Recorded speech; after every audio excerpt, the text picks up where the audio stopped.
नमस्कार दोस्तों, स्वागत है आपका अपने चैनल कीवी टाइम्स में। तो आज का जो वीडियो होने वाला है वो बहुत ही जोरदार होने वाला है। वीडियो है डिफेंस डिटेक्टिव का, आलोक रंजन सर का। और एक बहुत ही अच्छी खुशखबरी दी है उन्होंने सुबह सुबह, तो उसी को आपसे साझा करते हैं। देखते हैं क्या है अच्छी खुशखबरी। और थोड़ा सा बता देता हूँ आपको, 26/11 के जो दो आतंकवादी थे, उनमें से एक आतंकवादी की वापस इंडिया आने की तैयारी शुरू हो गई है। तो देखते हैं कौन है वो और क्या था पूरा पूरा मामला। डेविड कोलमैन हेडली को तो हम सब जानते हैं, तो उसी के एक साथी है, उसी की बात हुई है। तो चलिए देखते हैं क्या बोल रहे हैं आलोक रंजन सर। नमस्कार दोस्तों, डिफेंस डिटेक्टिव के एक और एपिसोड में आप सभी का स्वागत है। मैं हूं आलोक। तो भाई, भारत के लिए एक अच्छी खबर आई है और ये खबर पाकिस्तान के लिए बहुत बुरी है।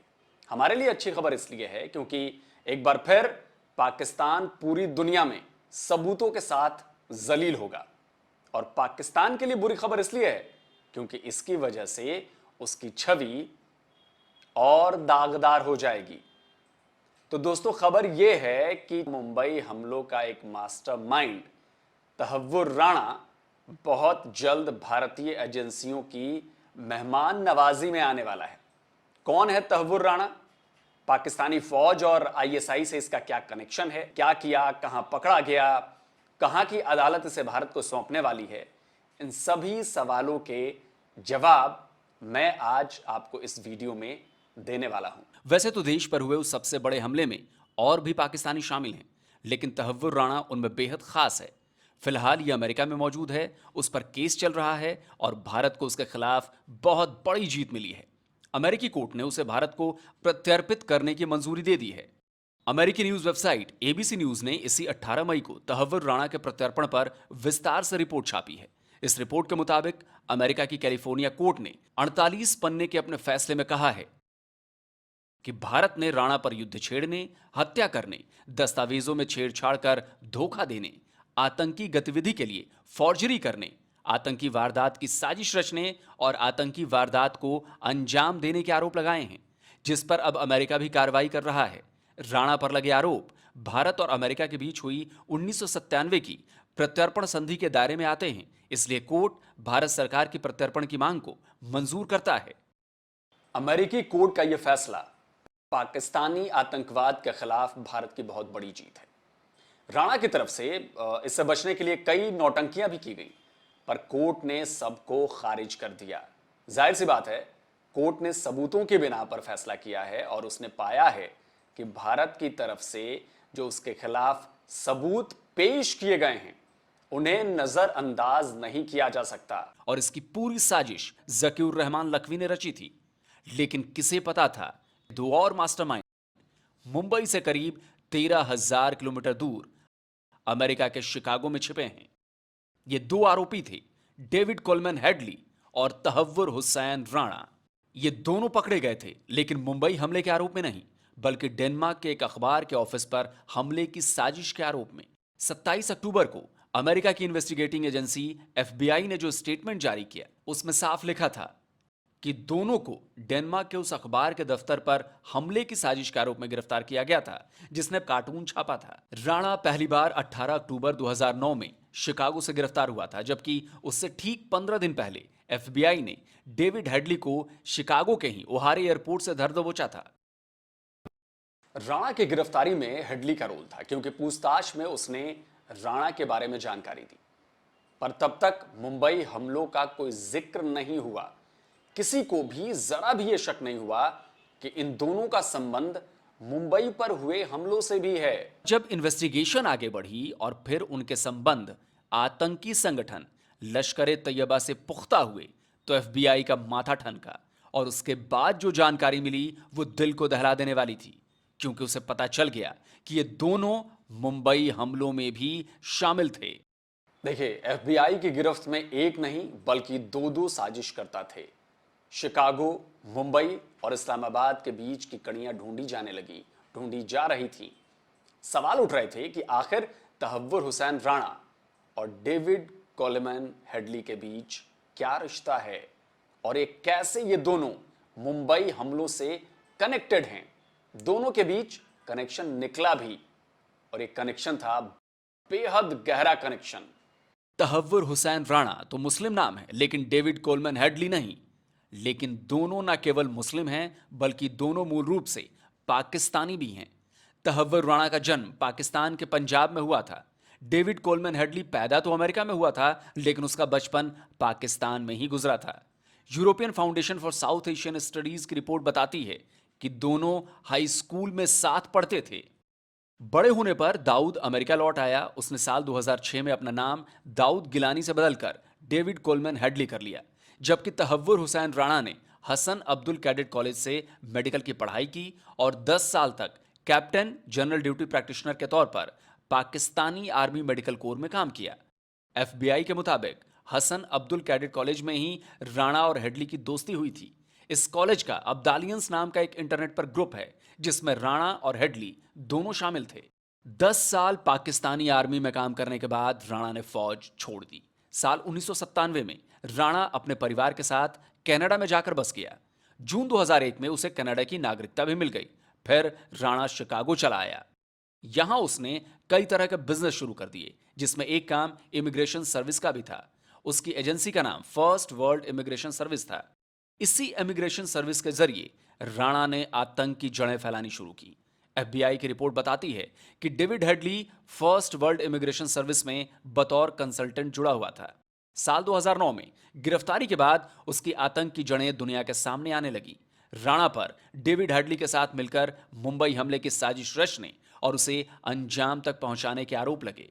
मुंबई हमलों की जांच बताती है कि साल 2005 में लश्कर-ए तोयबा की तरफ से हेडली को मुंबई हमले की तैयारी करने का आदेश दिया गया।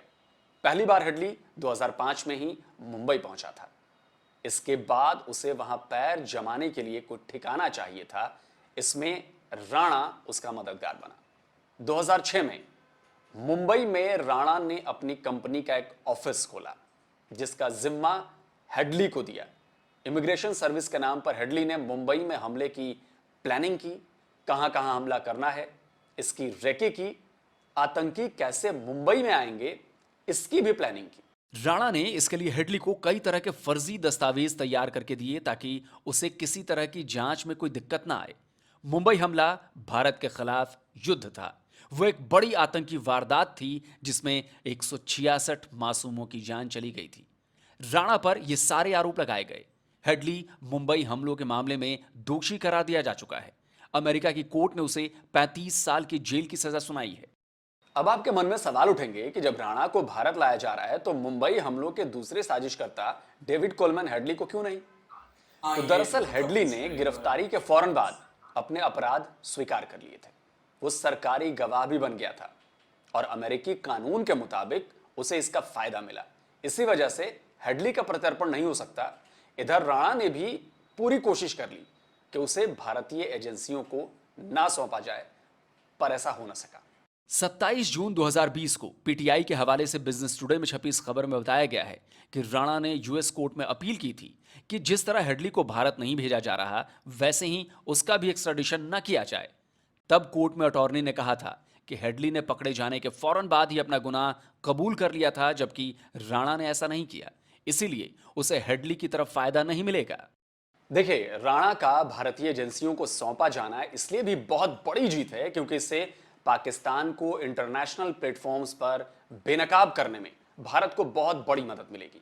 यह इसलिए भी बड़ी बात है क्योंकि भारत की तरफ से लाख सबूत देने के बाद भी मुंबई हमलों में जो जो आतंकी शामिल थे, पाकिस्तानी आतंकी, उनका अब तक कुछ नहीं हुआ।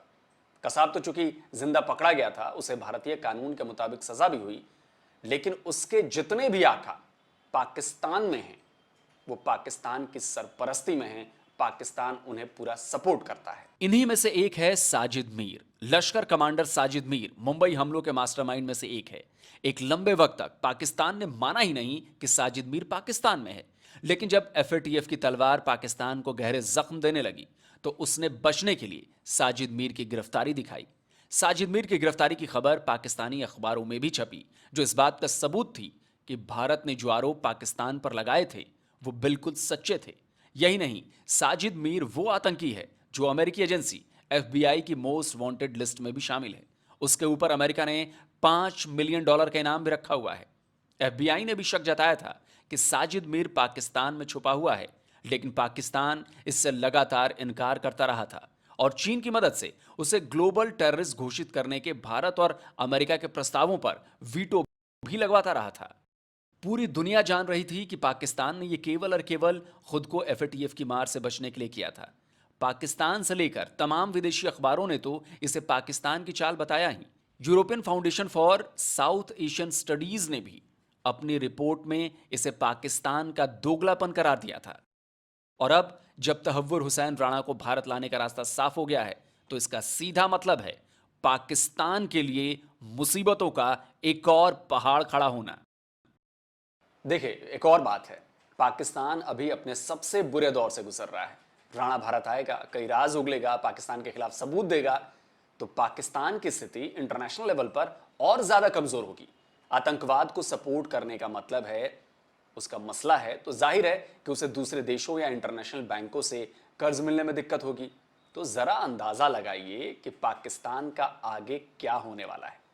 इसलिए मैं बार बार कहता हूं कि अभी तो आप ट्रेलर देख रहे हैं, पाकिस्तान की पूरी फिल्म अभी बाकी है। दोस्तों, आज के वीडियो में बस इतना ही।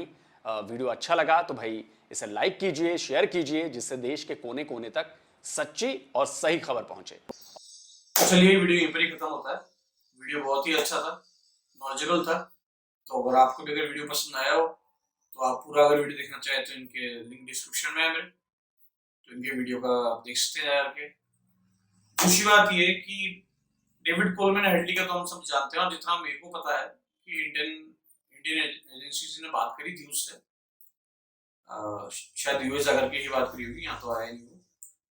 और इनका मुजफ्फर राणा का मेरे को पता नहीं था, नाम तो मेरा सुना सुना है, बट एक्चुअली उसको क्यों नहीं ला पाए और इसको कैसे ला पाएंगे, ये आलोक भाई ने बता दिया बहुत ही आराम से तरीके से।